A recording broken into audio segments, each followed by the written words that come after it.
ನಮಸ್ತೆ friends, diet ಮಾಡೋರು ಯಾವಾಗಲೂ ಒಂದೇ ಥರ ಡಿಶನ್ನು ತಿಂದು ಬೋರ್ ಆಗಿದ್ರೆ ಈ ಸೋಯಾ ಚಂಕ್ಸಿಂದ ಒಂದು ರೆಸಿಪಿ ಮಾಡಿ ತೋರಿಸಿದ್ದೀನಿ. ತುಂಬಾ ಈಸಿಯಾಗಿ ಮಾಡಿ ತೋರಿಸಿದ್ದೀನಿ. ಇದು ಯಾರು ಬೇಕಾದರೂ ತಿನ್ಬೋದು, ಎಲ್ರಿಗೂ ಇಷ್ಟ ಆಗುವಂತಹ ರೆಸಿಪಿ. ಯಾವ ರೀತಿ ಮಾಡೋದು ಅಂತ ನೋಡೋಣ ಬನ್ನಿ. 200 ಗ್ರಾಮಷ್ಟು ಸೋಯಾ ಚಂಕ್ಸನ್ನು ತಗೊಂಡಿದ್ದೀನಿ. ಇದನ್ನು ಕುದೀತಾ ಇರೋಂತಹ ಬಿಸಿನೀರಿಗೆ ಹಾಕ್ಬಿಟ್ಟು ಒಂದು ಅರ್ಧ ಗಂಟೆಯಷ್ಟು ನೆನೆಸಿಟ್ಕೊಬೇಕು. ಅದು ನೆನೆಯೋಷ್ಟರಲ್ಲಿ ನಾವು ಇದಕ್ಕೆ ಬೇಕಾಗಿರೋಂತಹ ಒಂದು ಮಸಾಲೆನ ರುಬ್ಕೊಂಡು ಬರೋಣ.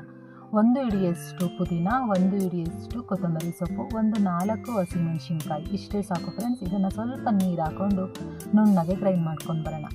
ಇವಾಗ ಯಾವ ರೀತಿ ಮಾಡೋದು ಅಂತ ನೋಡೋಣ. ಬಾಣಲಿಗೆ ಒಂದು ಸ್ವಲ್ಪ ಎಣ್ಣೆ ಹಾಕಿದ್ದೀನಿ. ಒಂದು ಮೀಡಿಯಮ್ ಸೈಜ್ ಈರುಳ್ಳಿನ ಈ ರೀತಿ ಸಣ್ಣದಾಗಿ ಕಟ್ ಮಾಡಿ ಹಾಕಿದ್ದೀನಿ. 1 ಸ್ಪೂನಷ್ಟು ಶುಂಠಿ ಬೆಳ್ಳುಳ್ಳಿ ಪೇಸ್ಟನ್ನು ಸೇರಿಸಿ ಚೆನ್ನಾಗಿ ಹಸಿ ವಾಸನೆ ಹೋಗೋ ತನಕ ಬಾಡಿಸ್ಕೊಳ್ಳೋಣ.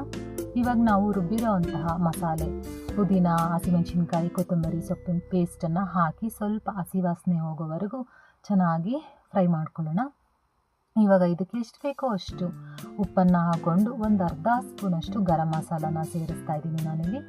ನೀವು ಟೊಮೆಟೊ ಬೇಕಾದರೆ ಸೇರಿಸ್ಕೋಬೋದು. ನಾನಿಲ್ಲಿ ಟೊಮೆಟೊನ ಹಾಕಿಲ್ಲ, ನಿಂಬೆ ರಸನ ಹಾಕ್ತಾಯಿದ್ದೀನಿ. ಅದು ಕೊನೆಯಲ್ಲಿ ಹಾಕಿ ತೋರಿಸ್ತೀನಿ ನಾನು ನಿಮಗೆ. ಇವಾಗ ಸೋಯಾ ಚಂಕ್ಸು ಚೆನ್ನಾಗಿ ನೆಂದಿದೆ. ಅದನ್ನು ಫುಲ್ ಹಿಂಡ್ಬಿಟ್ಟು ಹಾಕಬೇಕು. ನೀರು ಸಮೇತ ಹಾಕಬಾರ್ದು, ನೀರು ಬಿಟ್ಕೊಳ್ಳುತ್ತೆ, ಚೆನ್ನಾಗಿರಲ್ಲ. ಫುಲ್ ಹಿಂಡ್ಬಿಟ್ಟು ಹಾಕಿದ್ರೆ ಈ ರೀತಿ ಚೆನ್ನಾಗಿರುತ್ತೆ.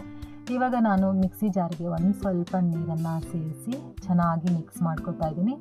ಇದಕ್ಕೆ ಜಾಸ್ತಿ ನೀರನ್ನು ಹಾಕಬಾರ್ದು, ಯಾಕೆಂದರೆ ನಾವಿಲ್ಲಿ ಕಾಯಿ, ಕಡಲೆ ಯಾವುದೇ ರೀತಿ ಮಸಾಲೆ ಪದಾರ್ಥಗಳ ಜಾಸ್ತಿ ರುಬ್ಬಿಲ್ಲ.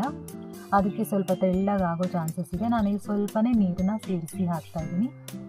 ನೋಡ್ಕೊಳ್ಳಿ, ನಿಮಗೆ ಅದಕ್ಕೆ ಸೋಯಾ ಚಂಕ್ಸಿಗೆ ಎಷ್ಟು ಬೇಕೋ ಅದಕ್ಕೆ ನೀರನ್ನು ಸೇರಿಸ್ಕೋಬೋದು. ಇವಾಗ ನಾನಿಲ್ಲಿ ಅರ್ಧ ಹೋಳು ನಿಂಬೆ ರಸನ ಹಾಕ್ತಾಯಿದ್ದೀನಿ.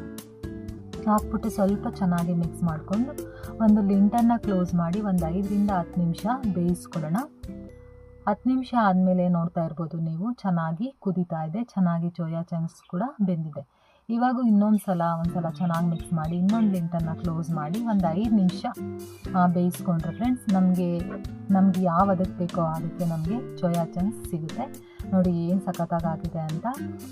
ಇದು ಡಯಟ್ ರೆಸಿಪಿ ಕೂಡ ಹೌದು ಫ್ರೆಂಡ್ಸ್. ಡಯಟ್ ಮಾಡೋರಿಗಂತೂ ಒಳ್ಳೆ ಸಖತ್ ಕಾಂಬಿನೇಷನ್ ರೆಸಿಪಿ ಅಂತಲೇ ಹೇಳ್ಬೋದು. ಚಪಾತಿಗೆ ಇದೊಂದು ಸ್ವಲ್ಪ ಇಟ್ಕೊಂಡು ಸೈಡಲ್ಲಿ ಸ್ವಲ್ಪ ಸೌತೆಕಾಯಿ ಇಟ್ಕೊಂಡ್ರೆ ಡಿನ್ನರ್ ಮುಗೀತು, ಬೆಳಗಿನ ಬ್ರೇಕ್ಫಾಸ್ಟ್ ಮುಗೀತು. ಇದು ಡಯಟ್ ರೆಸಿಪಿ. ಈ ಡಯಟ್ ರೆಸಿಪಿ ನಿಮ್ಗೆ ಇಷ್ಟ ಆಗಿದೆ ಅಂತ ತಿಳ್ಕೊತೀನಿ. ಇಷ್ಟ ಆಗಿದ್ರೆ ಲೈಕ್ ಮಾಡಿ. ಮತ್ತೆ ಸಿಗ್ತೀನಿ ಮತ್ತೊಂದು ಈಸಿಯಾದ ರೆಸಿಪಿಯೊಂದಿಗೆ.